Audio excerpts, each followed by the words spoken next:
Résumé de la série La force du cœur, épisode 96, mais avant de commencer n'hésite surtout pas à t'abonner et à activer la cloche de notification pour ne rater aucune de nos prochaines publications. Comme Fernanda le lui a demandé, Vicente s'est mis à poursuivre Miguel dans le but de tuer celui-ci avec son véhicule. Mais malheureusement pour Vicente, Miguel a pu lui échapper et Vicente a fait un accident avec sa voiture. J'ai besoin d'une ambulance. C'est urgent. Oui, un accident de la circulation. Lorsque Fernanda apprend que Vicente n'a pas réussi à tuer Miguel et qu'il a fait un accident, celle-ci est complètement hors d'elle et va donc tout raconter à son père. Tu avais raison. Je n'aurais pas dû lui faire confiance. Qu'est-ce qu'il a encore fait maintenant? Tout de travers. C'est lui qui a eu l'accident. Il est hospitalisé. Est-ce que tu peux le croire, papa? Bien sûr que je peux. Et il faut espérer qu'il ne commence pas à parler parce que sinon nous sommes perdus.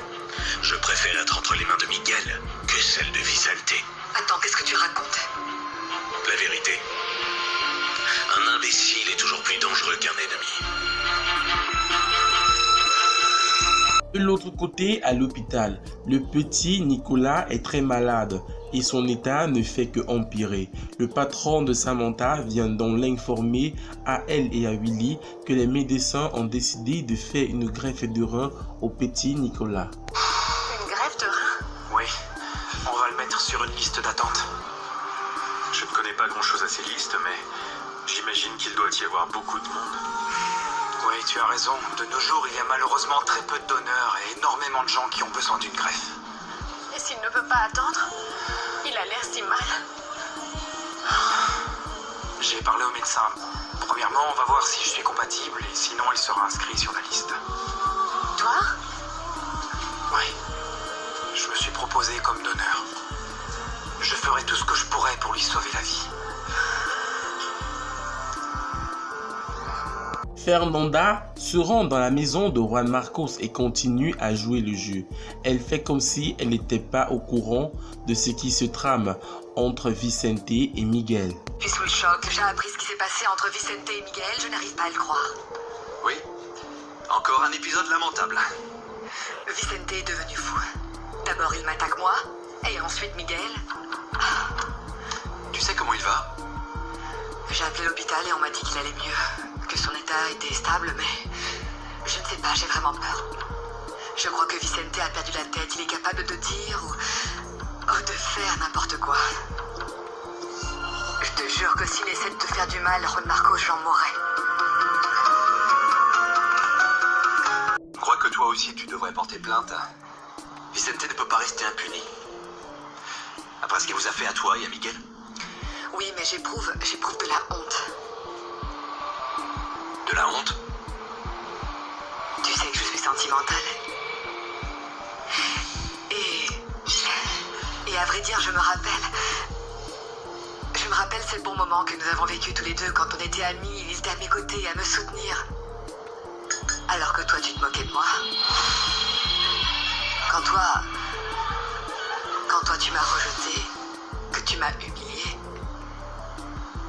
Et quand je sentais que j'avais envie de mourir, lui, il a toujours été là. Une fois de plus, Angela récupère un téléphone qu'elle a trouvé dans la maison de l'homme où elle vit. Elle compose à nouveau le numéro de Juan Marcos et appelle celui-ci. Lorsque Juan Marcos écoute sa voix, il pense tout de suite que c'est Angela, mais celle-ci dit qu'elle n'est pas Angela, mais plutôt Milagros. Non, je ne suis pas Angela. Je m'appelle Milagros. Pardon, non, bien sûr. Mais je ne connais aucune Milagros. Pourquoi m'appelez-vous? Que voulez-vous? Je ne sais pas. Je pensais vous connaître. Que vous étiez peut-être de ma famille. Ou alors un ami. Non, je ne vous connais pas. Mais d'où est-ce que vous sortez mon numéro? Elle a raccroché. Qu'est-ce qu'il y a? Pourquoi tu as nommé Angela? C'est très étrange. C'est la deuxième fois qu'une certaine Milagros m'appelle. Mais sa voix, Fernanda, ressemble tellement à celle d'Angela. ton imagination. Tu ne sais pas qui et pourquoi elle t'appelle? Non, pas la moindre idée. Mais je vais le vérifier. À l'hôpital où a été admis Vicente, celui-ci se supporte déjà un peu mieux. L'inspecteur vient donc avec Miguel pour pouvoir prendre le témoignage de Vicente. Monsieur Lamadrid, je viens écouter votre version. Je vous conseille de coopérer et de vous en expliquer. Ne vous en faites pas.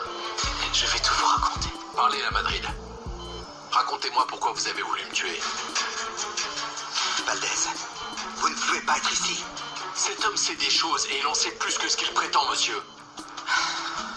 Est-ce que vous vous rendez compte, inspecteur? Oui, agressif. Comme d'habitude. C'est vrai que je suis allé le trouver. Mais parce que je voulais qu'il me fiche la paix. C'est lui qui m'a fait perdre le contrôle de ma voiture. C'est lui qui a voulu me tuer, moi. De l'autre côté, à l'hôpital, Bernardo del Castillo vient de rencontrer le papa du petit Nicolas pour prévenir celui-ci de ne pas révéler la vérité à Samantha et à Willy. Qu'est-ce que vous faites ici? Je viens voir votre fils. Mon petit-fils. Il va bientôt recevoir sa greffe de rein. Je peux le voir? Non. Vous n'avez pas dit la vérité à Samantha, n'est-ce pas? Non, je n'ai pas pu. Bien sûr. Si vous la lui dites, vous allez la perdre et vous êtes beaucoup trop intéressé par elle. Je vous assure, je comprends. C'est très bizarre, je vous écoute et je n'ai pas franchement l'impression que c'est un père qui parle de sa fille. Peut-être parce que je ne le suis pas. Vous avez trafiqué les analyses? Sam et Willy ne sont pas frères et sœurs? Non, je n'ai jamais dit ça. Je ne peux pas croire que vous en ayez été capable. Ah, ne jouez pas ce rôle-là, vous êtes vous-même capable de n'importe quoi pour pouvoir rester avec Samantha. Pour l'instant, la seule chose qui m'importe vraiment, c'est mon fils. Un autre mensonge de la Vega. Cet enfant n'est pas le vôtre, c'est celui de Samantha et Willy. Ne l'oubliez pas. Bon. Des amitiés au gamin. Dans l'appartement de Samantha et de Willy, Lorena ne se sent plus désormais chez elle. Elle décide donc de s'en aller. Bon, j'y vais. Est-ce que j'étais fâché? Non, j'y vais. Lorena.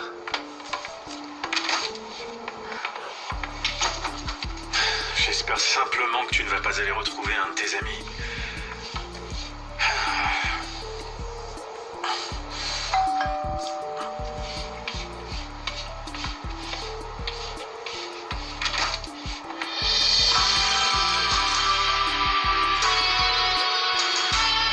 Pourquoi tu es là? Je me trompe ou je viens juste de croiser Lorena? Oh, ce que tu peux mal recevoir ton père, tu ne m'invites pas à rentrer? Pourquoi tu es venu, papa? Pour parler du fils d'Esteban de la Vega. Mon Dieu. Je te demande d'aider Nicolas. Cet enfant est très spécial pour moi.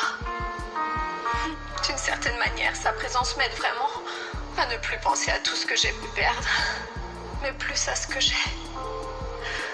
C'est un énorme cadeau que la vie vient de m'offrir, après tout ce qu'elle m'a déjà enlevé. S'il te plaît, mon Dieu, ne me l'enlève pas. Ne me le reprends pas, s'il te plaît. Je suis allé à l'hôpital parce que j'ai entendu ce qui s'est passé. Il est dans un état grave. Et j'ai vraiment peur qu'il ne survive pas. Toi? Toi, papa, tu as peur? Pour lui? Nicolas peut mourir. Il y a un problème. Le rein ne va pas arriver. Esteban, je pourrais lui donner le mien. Peut-être que je suis compatible. Oui, toi, tu peux le sauver. Oui, toi, tu peux le sauver. C'est ton fils. Oui, c'est ton fils. Voilà les amis, c'était donc tout pour cet épisode de La Force du Cœur. N'hésitez surtout pas à vous abonner et à activer la cloche de notification pour ne rater aucune de nos prochaines publications.